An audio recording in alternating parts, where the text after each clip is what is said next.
ജസീലെ എടാ അനിയനൊരു ജോലി റെഡി ആയി കൊടുക്കും. ചെക്കൻ നാട്ടിൽ വെറുതെ ഗെയിം കളിച്ചോണ്ടിരിക്കാം. എടാ അങ്ങനത്തെ ആൾക്കാരാണ് ഇവിടുത്തെ UAE ഗവൺമെന്റ് തപ്പിക്കൊണ്ടിരിക്കുന്നത്. ആണോ? പിന്നല്ലാതെ 30,000 ഈ ഗെയിമേഴ്സിനുള്ള വിസയാണ് ഇവിടുത്തെ UAE ഗവൺമെന്റ് കൊടുക്കാൻ പോകുന്നത്. അതെങ്ങനെ അപ്ലൈ ചെയ്യുന്നപ്പോ? അത് ഞാൻ പറഞ്ഞുതരാം.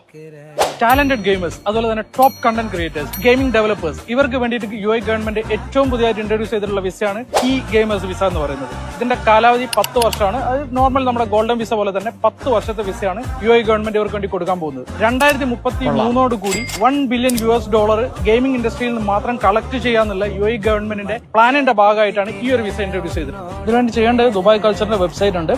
അതിൽ കയറുന്ന സമയത്ത് ഇവിടെ റൈറ്റ് സൈഡിൽ ഇതുപോലെ ക്രിയേറ്റീവ് ആൻഡ് ടാലന്റഡ് എന്ന് പറയുന്ന ഒരു ഓപ്ഷൻ കാണാം. അതിൽ ക്ലിക്ക് ചെയ്യുമ്പോൾ നമുക്ക് ഇതുപോലെ ഒരു ഫോം കാണാം. ആ ഫോമിൽ നമ്മുടെ ബേസിക് ഡീറ്റെയിൽസ്, നമ്മുടെ സോഷ്യൽ മീഡിയയുടെ ഡീറ്റെയിൽസ്, കാര്യങ്ങളൊക്കെ ഫില്ല് ചെയ്ത് കൊടുക്കുക.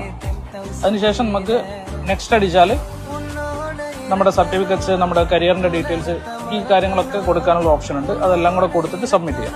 ഇപ്പൊ തന്നെ അനിയനെ വിളിച്ചിട്ട് ഇതിന് അപ്ലൈ ചെയ്യാൻ വേണ്ടി പറ. അതുപോലെ അവന്റെ ഫ്രണ്ട്സ് ആരെങ്കിലും ഉണ്ടാവില്ല ഇതുപോലെ ഗെയിമിംഗ് കളിച്ചുകൊണ്ട് നടക്കുന്നത്, അവർക്ക് ഷെയർ ചെയ്ത് കൊടുക്കാനും കൂടെ പറ.